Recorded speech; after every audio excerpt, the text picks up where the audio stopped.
네, 8월 29일 방금 네 단어 세 단어 랜덤 그 촬영 마치고요. 지금 책도 배송이 됐거든요. 그래서 요거 간단히 설명드리고 제가 어제 수첩을 쓰고 오늘 제가 아침마다 수첩 쓰거든요. 근데 어제 저녁에 오늘 해야 될 일을 수첩 기록하는 걸 깜빡했어요. 그랬더니 뭐 별일 없겠지. 그게 아니라 정말 여기저기 펑크 나는 일이 많아서 이거 나는 이제 수첩 없으면 안 되네. 이러면서 지금 좀 약간 정신이 없는 상태예요. 지금 제가 요 책은 소개해 드렸잖아요. 썩은 사과 효과, 그리고 교육이란 이름의 성폭력, 그 다음에 AI 소설까지. 요거는 제가 저번에 설명드렸고, 그 다음에 오늘 제가 소개해 드릴 책은 두 개예요. 요것도 지난주에 지지난주에 써서 8월 중순 때 써가지고 완성된 책이 두 개가 있는데, 요거는 제가 전에 드렸을 거예요. 제가 그 여름방학 나고야 잠깐 가족끼리 놀러 갔다 와서 그 호텔에서 봤던 거.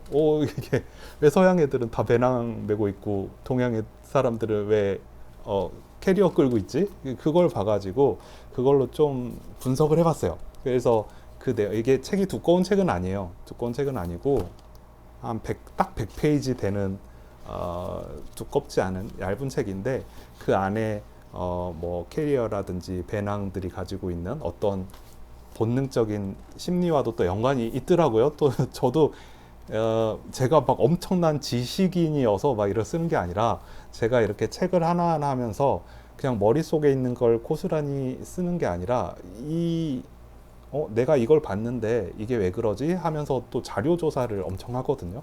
이제 그러면서 저도 책을 쓰면서 굉장히 많이 배웁니다. 그래서 좀 뭐랄까, 내가 배운 걸 정리하는 느낌도 있고, 이걸 또 어떤 심리 연구학 이론으로 만들어 보고 싶은 욕심도 있고, 그래서 이렇게 계속 책을 만들어 놓는 거예요.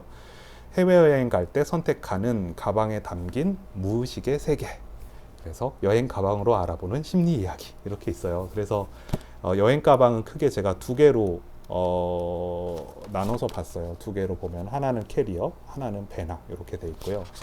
요거 저희 아이 손에 이거 저예요, 저. 여기 제가 예전에 찍었던 여기 있다, 요거 여기도 제 어깨 사진. 마땅한 사진이 없더라고요. 적당한. 그러니까 제가 그 호텔에서 그 사진을 찍을 걸, 이게 너무 뒤에서 그 사진을 안 찍은 게 조금, 그거 찍었으면 딱 표지에 넣고 저렇구나 이렇게 한눈에 봤을 텐데, 그게 없어서 좀 아쉬웠는데, 자, 캐리어를 즐겨 쓰는 사람 혹은 캐리어를 선호하는 사람과 배낭을 선호하는 사람들이 심리적으로 어떤 차이들이 있는지를 찾아봤습니다. 생각보다 우리들이 생각하는 그런 것도 있는데, 그 이외에 저도 몰랐던 사실들도 꽤 있었어요. 그래서 궁금하면 한번 보시고, 그 다음에 이거 저의 야심작 호모 마초쿠스. 이 책도 두꺼워요. 이거는 제가 써보니까 지금 256페이지 정도 되거든요. 근데 제가 본래 이 책을 생각한 건, 내가 이 책 써야지라고 기획한 거는 한 5년, 6년 전에 이미 이 책 써야지 했어요. 근데 그때는 책 제목이 이게 아니었어요. 그때 제가 쓰고자 하는 책 이름은 수컷들의 심리학이었어요. 그래서 저희 직원들, 연구원들은 다 알아요. 제가 맨날 이 얘기하고 다녔거든. 나 수컷들의 심리학을 한번 책으로 써봐야겠어. 이걸 한번 모아봐야겠어. 이게 입에 달고 살았거든요. 근데 드디어 완성했습니다. 근데 제목이 좀 수컷들의 심리학보다는 요즘 뭐랄까, 세대상 한국 사회를 좀 반영해가지고, 그러니까 호모 마초쿠스라고 좀 바꿨어요. 어찌 보면은 수컷들의 심리학이 약간 딱 보면 저런 얘기가 들었구나 이런 생각이 들 텐데, 약간 좀 거리감이 있을 수도 있는데, 요걸로 뽑았고요. 부제로는 남성성의 재정의를 위한 수컷들의 심리 보고서가 부제입니다. 그래서 제가 썼고, 요 내용은 제가 그동안 5년, 6년간 모았던 거를 쭉 자료 조사하면서 여기저기 뭐 논문이나 자료 찾아가면서 이게 맞나? 라고 되게 조심스럽게 쓴 책이에요. 그래서 내용이 제가 쓴 건데도 제가 이거 다시 오면은 한번 검토하면서 읽거든요. 되게 재밌게 읽었어요. 재밌어요. 그 내용을 간략히 이렇게 그 목차만 제가 말씀드리면, 총 18개, 16개 장으로 나눠져 있는데요. 앞에는 처음에 야생 시대를 살 때는 수컷 본능이 필요했다, 그런 얘기고요. 또 사람들이 약간 모여서 부족 생활을 하다 보니까 자연스럽게 그 부족의 중심이 옛날 원시 시대 때 부족의 중심은 이제 출산을 담당한 엄마가 됐다. 그래서 모계사회, 고대 모계사회가 만들어졌고, 근데 또 시간이 지나다 보니까 이 부족들이 점점점 커져서 서로의 영역을 이제 침범하게 된 거죠. 그러니까 이제 중요한 게 이제 힘이라든지 경계라든지 이런 이제 남성의 힘이 필요한 시대가 열렸다. 이제 그때부터 쭉 해서 뭐 산업혁명 시대부터 쭉 해가지고 계속 남성의 힘이 필요한 시대가 됐고, 그 다음에 다시 지금 AI 디지털 스마트 시대가 되다 보니까 오히려 이런 남성성, 그러니까 마초 같은, 제가 그래서 마초라고 썼잖아요. 이 마초 같은 남성성이 요즘 시대에 이런 도시 문명과 아파트 생활을 하는 요즘 시대에는 야, 이게 안 맞다. 이게 트러블 메이커가 된다. 지금 이렇게 마초같이 살면 아예 당장에서 지금 아파트에서 쫓겨나게 생겼다. 이제 그래서 다시 새로운 모계사회가 필요하다. 모계사회의 특징은 조화, 조화 그리고 여러 가지 유연성이거든요. 그래서 그거를 정리했어요. 제가 고스란히 들어있고 중간에 제가 중간중간 막 상징 강의 같은 것도 했잖아요. 고대 유적 같은 거 이제 거기도 들어있어요. 뭐 마녀 사냥이 왜 시작됐는지, 우리 그냥 뭐 마녀를 사냥하는 그런데 이게 고대, 저도 조사하면서 찾은 건데 알게 된 건데, 단지 마녀 사냥이 아니라, 그러니까 중세 우리가 생각했던 마녀가 아니었어. 그 사람들은 고대 뭐랄까 여신 같은 존재. 근데 이제 남성 중심으로 변해가니까 이제 그걸 권력을 없애야 될 이런 필요성도 있었더라고요. 그래서 이런 복잡한 내용들을 되게 쉬운 말로 넣습니다.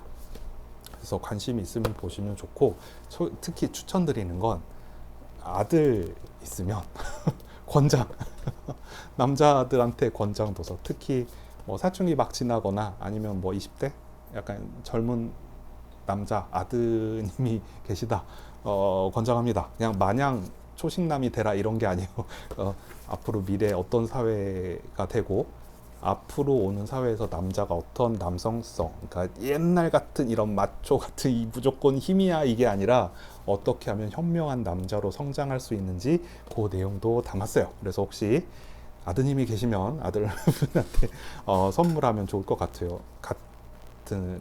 남편분들한테도 추천하면 좋은 책이 될 것 같습니다. 뒤쪽도 이렇게 돼 있고요. 그래서 저도 검토하면서 봤는데 재밌게 봤어요. 그러니까 제가 여러 개 책을 썼는데 제가 이 책을 쓰다가 막 울컥울컥한 적이 있거든요. 그러니까 뭐 분노가 나거나 아니면 정말 와 도대체 왜 우린 이래야 돼 막 이러면서 막 그런 책들이 몇 권 있어요. 뭐 사춘기 쇼크라든지 10대 생활 백서라든지. 근데 제가 최근에 그런 책이 최근에 제가 글 쓰면서 와, 막 펑펑 울면서 쓴 책이 요거, 그 다음에 요거, 요거 3개. 뭐랄까, 그런 게 있더라고요. 그러니까 이게 내가 쓰는데도 그래 맞아 이렇지, 우리 세상은 이렇지, 이래야 되는데 이러고 있구나 막 이런 거 있잖아요. 그런 코드들이 건드러지는 어떻게 표현해야 되지?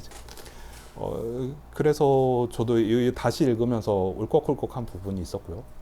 도대체 이 감성적인 소설도 아닌데 그리고 이것도 마찬가지고 이 책 두 가지는 우리 왜 이렇게 해야 되지? 다시 이게 맞는 거 아닌가?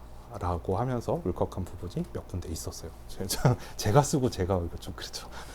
근데 그만큼 좀 관심 있으시면 권장 드리고, 이제 저는 글 쓸 때 가장 중요한 거를 엄청나게 아름다운 문장 이런 게 아니라, 저는 항상 제일 중요하게 생각하는 건 이 글 쓰는 사람의 감정과 생각을 얼마만큼 담아내느냐.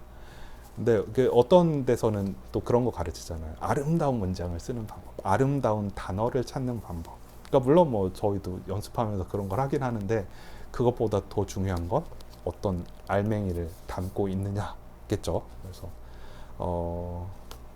저는 이거 촬영 끝나고 일 마치고 오늘 또 보려고 합니다. 그러니까 한번 그 뭐랄까요? 이제 저는 독자이기 전에 이 글을 쓰는 작가이잖아요. 제 머릿속에는 이 책에 지금 256페이지인데 256페이지가 다 들어있어요. 놀랍게도 다 들어있어서 어디에 좀 뭐야 오탈자가 있네, 어디 띄어쓰기를 한 칸 더 할까, 이런 게 아직도 담겨 있어요. 그래서 다시 검토할 때 읽으면 굉장히 빨리 읽어요. 한두 시간 안에 다 읽기도 하는데, 물론 빨리 읽으신 분들은 그렇게 읽으시기도 하더라고요. 네, 아무튼 지금 요 이제 책이 어제 배송됐어요. 12개는 어제 배송됐고, 요 말고 한 권이 더 있는데 그건 저의 버킷리스트를 소설로 만든 거예요. 근데 그거는 제가 이제 비공개나 너무 이제 사적인 제 갈망이 많이 들어있어서, 소망이 많이 들어있어서 그건 비공개로 할 거고, 제가 지금 또 하나 썼어요. 어제 출간 신청을 한 책이 있어요. 그게 뭐냐면, 아직은 배송도 안 됐고 제가 표지도 안 뽑아놨는데, 책 제목은 내 마음속 비밀 정원이에요. 그냥 흔하게 들은 제목 같은데, 특히 이제 제가 내 마음속 비밀 정원은 제가 상담했던 분들 중에서 특히 이제 커리어를 가지신 여성분들이 좀 계세요. 어찌 보면 대부분 그런 분이죠. 남자분들은 상담 별로 안 받으시니까.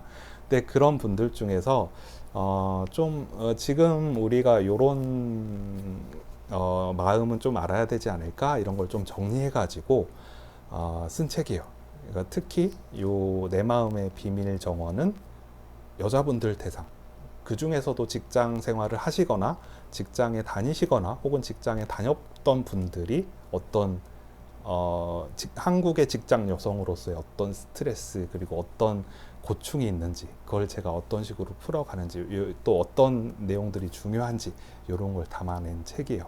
그래서 제가 내 마음속 비밀 정원이란 책을, 그러니까 지금 이제 출간 신청을 했는데 아마 오늘 내일 출간이 될 거예요. 그럼 제가 또 책 오면 소개해 드릴 텐데, 그 책 쓰면서 제가 저만이 만들어낸 이론이 하나 있어요. 그게 뭐냐면 알라딘 컴플렉스, 알라딘 증후군이란 걸 만들어냈거든요. 이것도 제가 다음에 그럼 책 오면 같이 설명드리도록 할게요. 막바지 더위 조심하시고요. 오늘 또 좋은 하루 보내세요.